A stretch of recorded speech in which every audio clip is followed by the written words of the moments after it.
Olá, boa tarde. As crónicas no Jornal Nacional levaram à publicação de um livro que tem por título O Futuro da Igreja. É sobre esse futuro que nos falará o autor, Padre Fernando Calado Rodrigues, hoje convidado do programa Eclésia. Primeiro mostramos notícias que marcam a atualidade religiosa. Dom Manuel Clemente foi nomeado cardeal pelo Papa Francisco. O anúncio do Patriarca de Lisboa reforça a presença portuguesa no Colégio Cardinalício.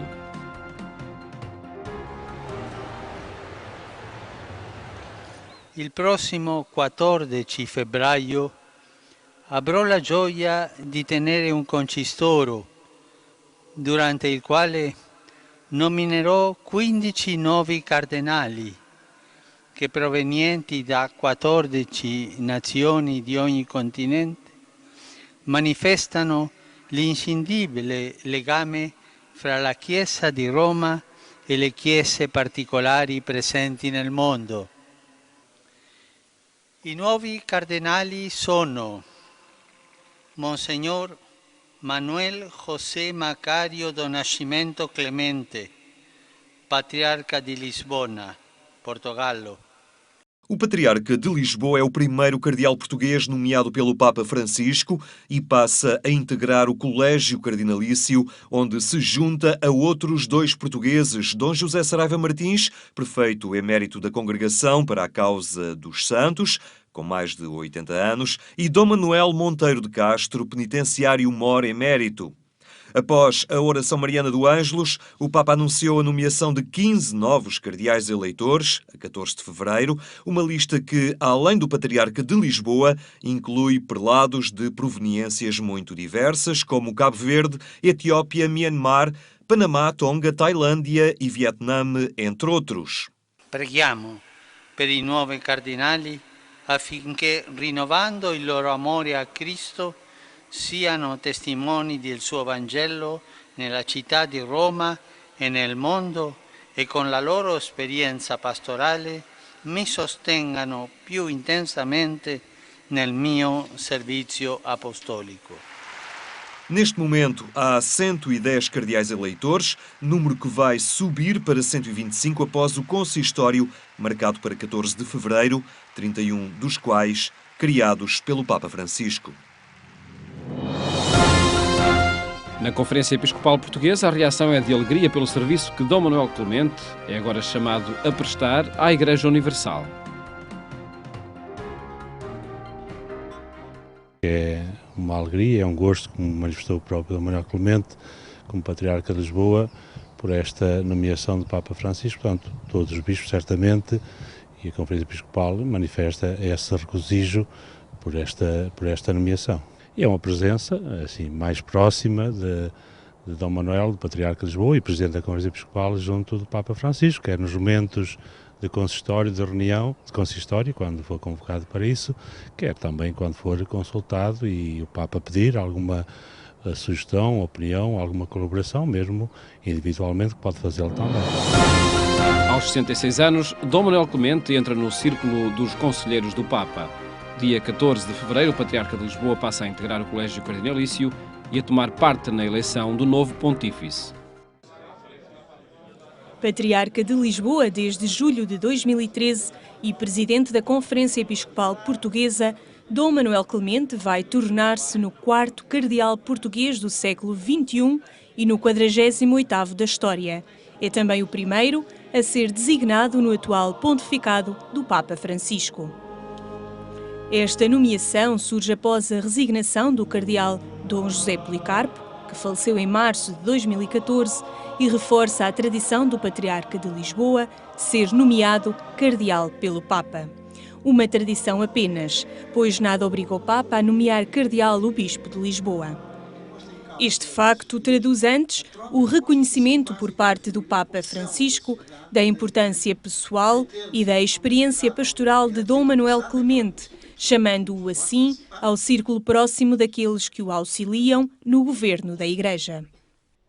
Dom Manuel Clemente é autor de vários trabalhos sobre o catolicismo em Portugal a partir do liberalismo e foi também uma presença regular no programa Eclésia, na RTP2, com a rubrica O Passado do Presente, dedicada à história da Igreja.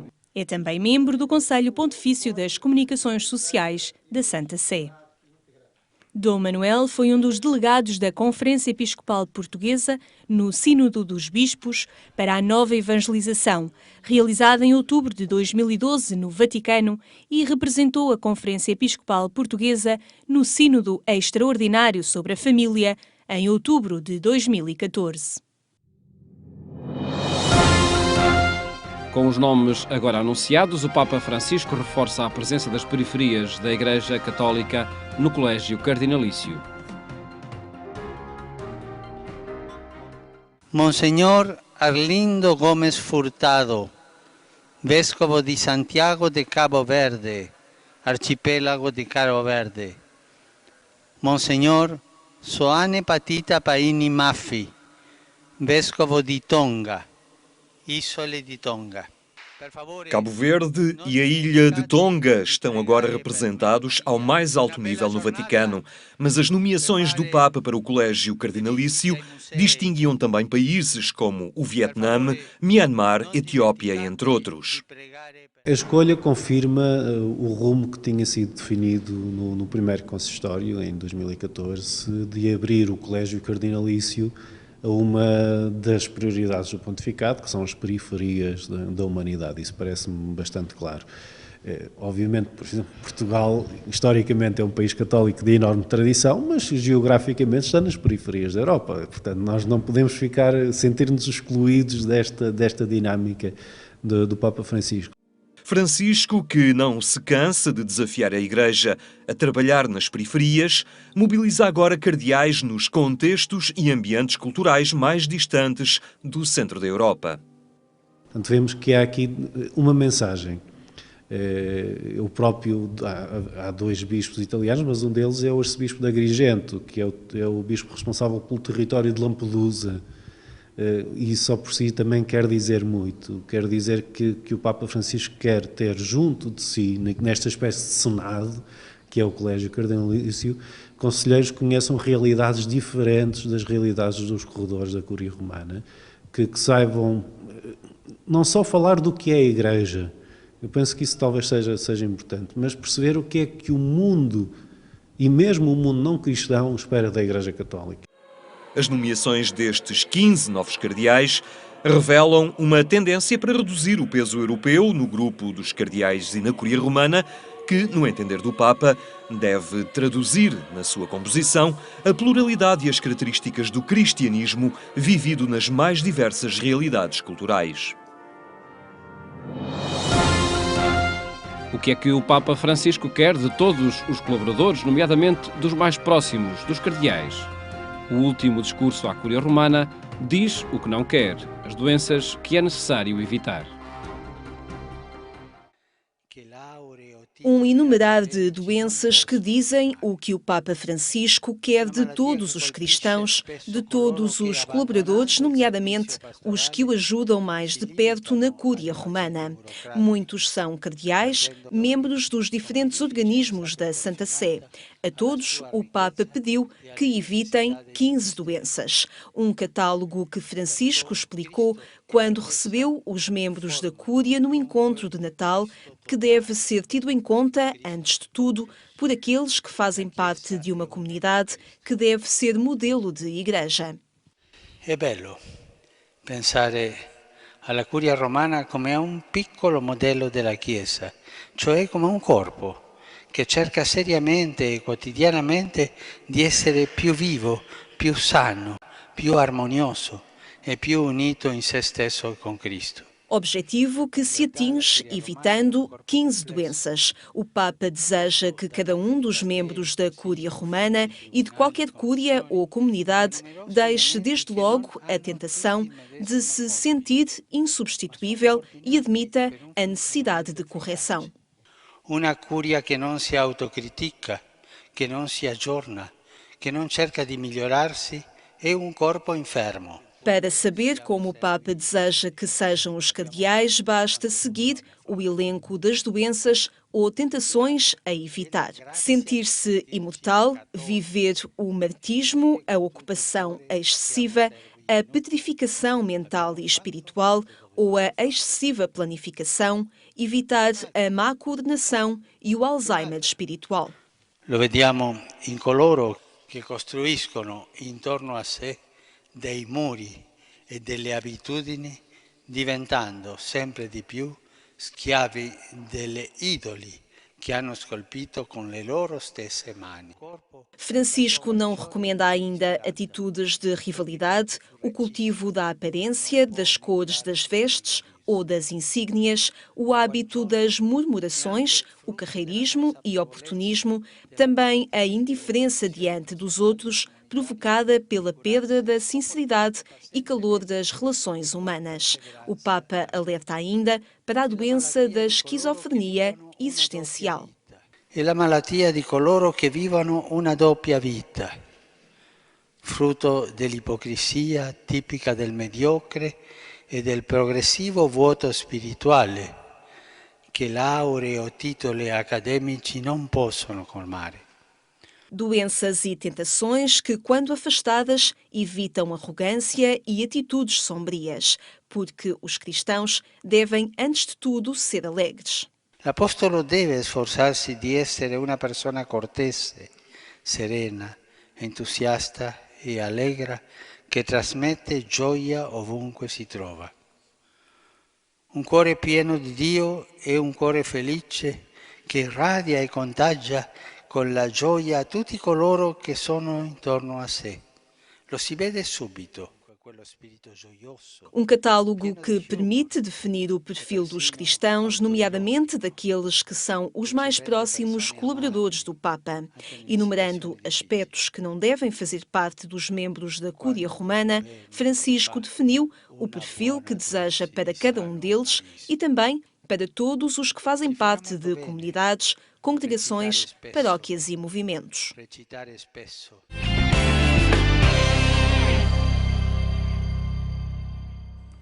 Notícias que estão em atualização permanente em agência.eclésia.pt. Falamos agora com o Padre Fernando Calado Rodrigues, autor do livro O Futuro da Igreja.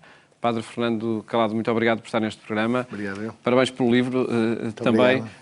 Que oportunidade foi esta de publicar semanalmente, creio, artigos no Jornal Nacional? Que oportunidade de diálogo, de confrontação de temas eclesiais nesse espaço mediático nacional foi tendo?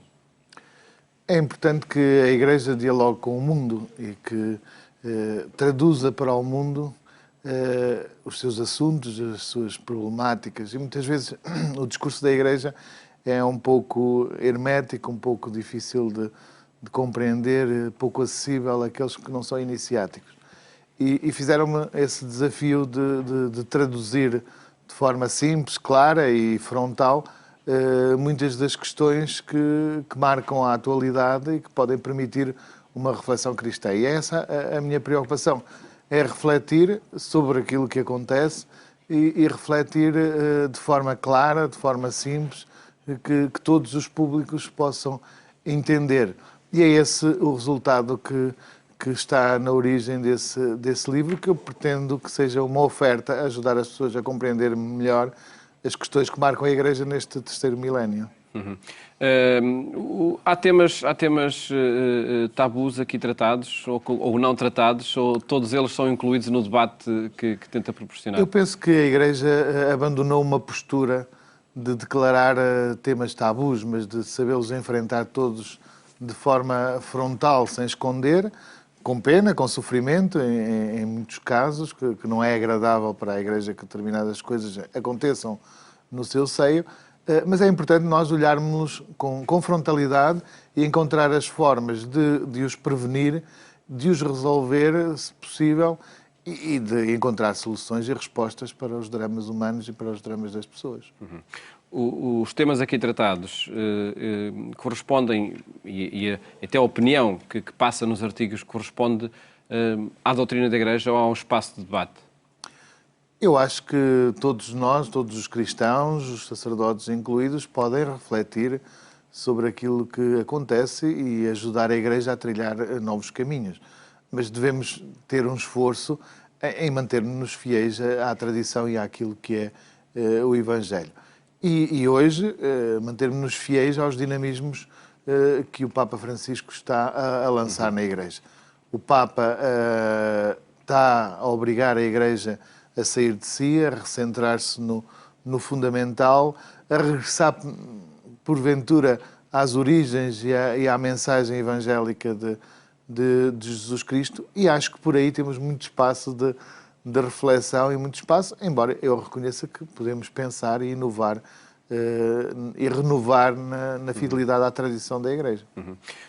O Papa Francisco e o seu efeito mediático, nomeadamente, foi o motivo acrescido para estes artigos, para esta proposta de diálogo? A minha convicção é que o futuro da Igreja passa pelo Papa Francisco e passa por este dinamismo que ele está a implementar na Igreja. E, portanto, eu sou uma pessoa fascinada com o exemplo e com o testemunho do Papa Francisco e daquilo que ele está a fazer à Igreja, e sigo com convicção e com dedicação, e eu acho que ele vai deixar a sua marca na história da Igreja.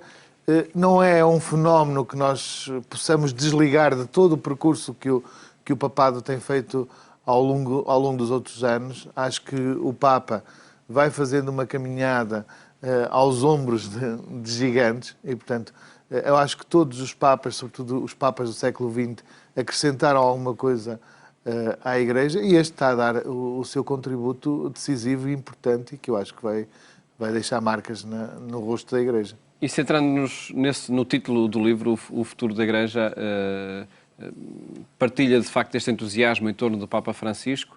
Ele está a concretizar-se? Há de facto uma transformação em curso real nas estruturas da Igreja, ou é um fenómeno mais mediático este que estamos a assistir?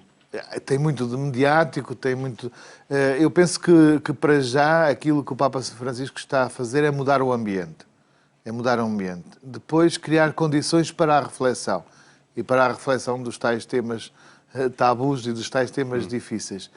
E penso que dentro em breve, embora já tenham surgido algumas decisões concretas que têm mudado a forma de organização da Igreja, a Cúria Romana, mas veremos lentamente e aos poucos ir surgindo essas mudanças concretas e reais na vida da Igreja. Mas para já aquilo que nós podemos assistir é já uma mudança de ambiente, uma preocupação de enfrentar as questões e de refletir sobre elas.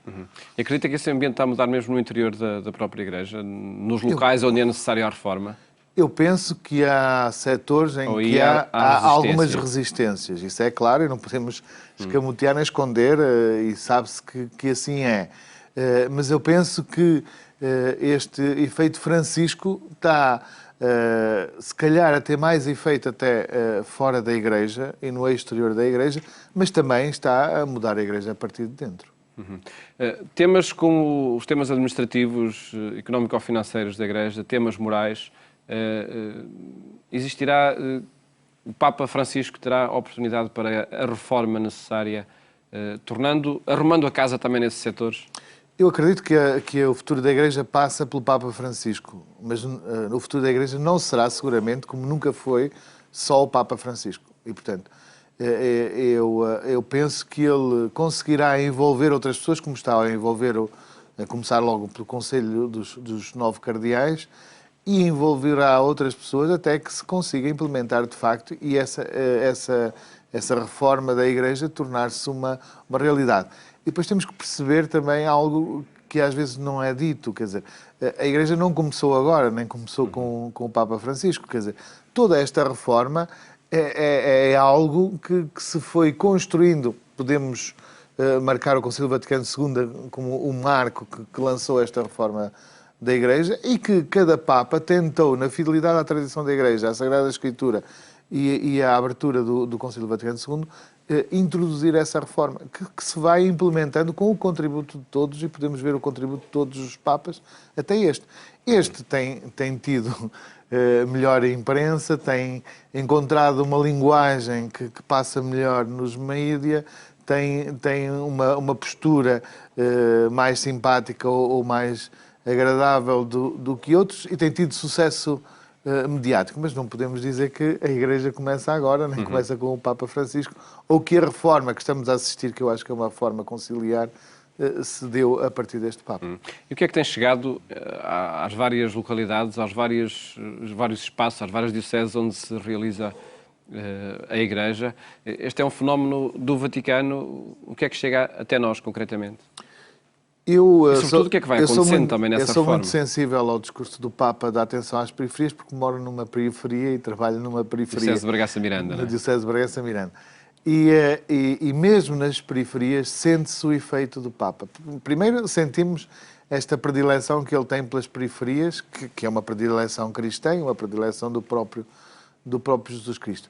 E mesmo nessas periferias notam-se influências deste efeito Francisco que está a marcar a Igreja Universal e que tem o seu epicentro no Vaticano, mas que está a atingir toda a Igreja, mesmo as situações mais periféricas. Com uma mudança de ambiente e com processos de renovação em curso. E com exigências das pessoas, que nós tenhamos outra postura, tenhamos outro acolhimento, tenhamos outra forma de relacionamento com o mundo. Isto vai chegando às periferias.